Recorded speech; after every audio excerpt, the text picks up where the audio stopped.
ఏదైనా సిద్ధంగా ఉండాల్సిందే. అది కూడా పూర్తి అడ్వాన్స్డ్ టెక్నాలజీతో. అవును, ఆ ప్రిపేర్డ్నెస్ లేకపోతే ఈ రోజుల్లో కష్టమే.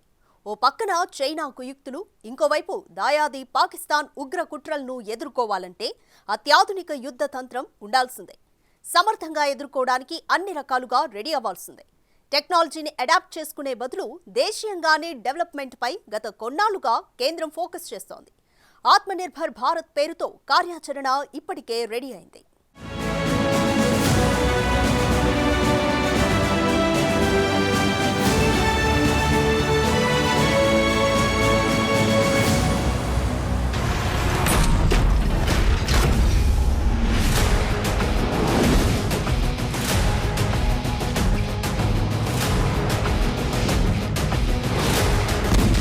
మిలిటరీ అవసరాల్లో ఆర్టిఫిషియల్ ఇంటెలిజెన్స్ చాలా కీ రోల్ పోషిస్తోంది. ఒక్క మన దేశమే కాదు, అమెరికా కూడా ఇలాంటి ప్రయోగాలెన్నో చేస్తోంది. టెక్నాలజీ యుగంలో ఏఐ సునామీ సృష్టిస్తోంది. 2022 నవంబర్లో ChatGPT లాంచ్ అయిన తర్వాత ఈ తరహా సాంకేతికత మరింత ప్రాధాన్యాంశంగా మారింది. అన్ని రంగాల్లో ఆర్టిఫిషియల్ ఇంటెలిజెన్స్ వాడుతున్నారు. అంతలా అవసరం కూడా ఏర్పడింది. సైన్యంలో కూడా అమెరికా ఆర్టిఫిషియల్ ఇంటెలిజెన్స్ వాడుతోంది.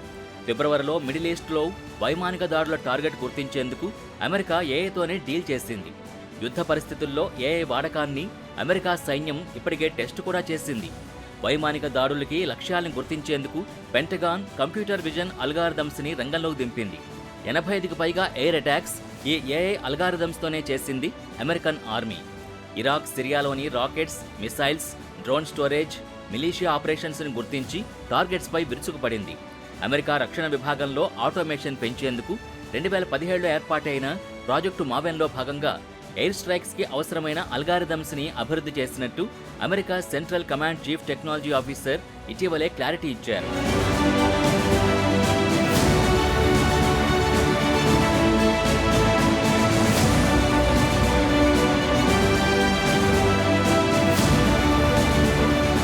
ఇప్పుడు భారత్ కూడా మిలిటరీ ఆపరేషన్స్లో ఆటోమేషన్ పెంచేందుకు వేగంగా చర్యలు తీసుకుంటోంది. 100 మంది చేసే పనిని అడ్వాన్స్డ్ టెక్నాలజీతో, ఖచ్చితత్వంతో, తక్కువ ప్రాణ నష్టంతో చేసే యుద్ధ తంత్రాలు ఇప్పుడు అవసరం.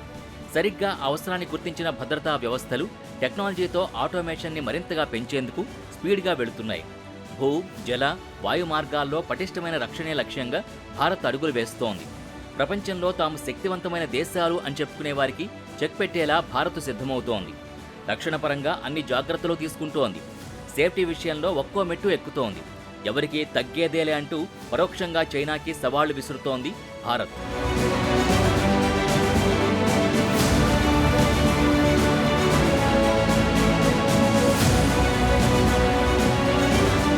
అడ్వాన్స్డ్ టెక్నాలజీస్కి తోడు తాజాగా డిఫెన్స్ అక్విజిషన్ కౌన్సిల్ వరుసగా డీల్స్ కుదుర్చుకుంటోంది.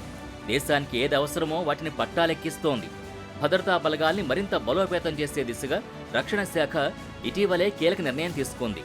మల్టీమిషన్ మారిటైమ్ ఎయిర్ క్రాఫ్ట్లతో సహా 84,560 కోట్ల రూపాయలతో మిషనరీ కొనుగోలు చేయాలని నిర్ణయించింది. ఆత్మనిర్భర్ భారత్లో భాగంగా దేశీయ సంస్థల నుంచే ఈ కొనుగోలు చేపడుతున్నారు. అటు బడ్జెట్లో రక్షణ రంగానికి నిధుల్ని ఏటికేడు పెంచుతోంది భారత్. మొన్నటికి మొన్న 2024-25 బడ్జెట్లో రక్షణ రంగానికి కేంద్ర ప్రభుత్వం 6,21,540 కోట్లు కేటాయించింది. అంటే బడ్జెట్లో ఓవరాల్గా 13% దేశ రక్షణ కోసం డిఫెన్స్ సెక్టార్కే వెచ్చిస్తున్నారు. చైనా నుంచి ముప్పు పెరుగుతుండటంతో రక్షణ దళాల ఆధునీకరణ చాలా కీలకంగా మారింది.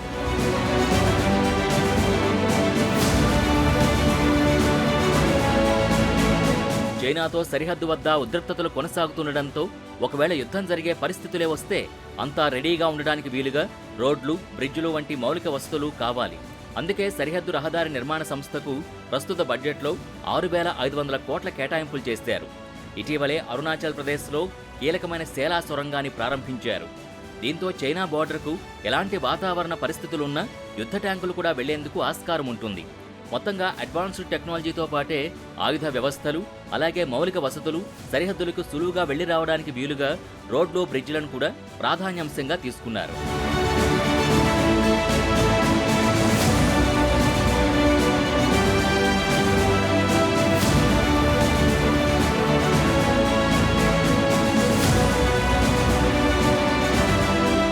ఇప్పటికే డిఆర్డీఓతో కలిసి కొత్త స్టార్టప్లు, ఎంఎస్ఎంఈలు, విద్యా సంస్థలు, డిఫెన్స్ సెక్టార్లో మోడర్నైజేషన్కు వీలుగా 60 కోట్ల రూపాయలతో టెక్నాలజీ డెవలప్మెంట్ ఫండ్ ఏర్పాటు చేశారు.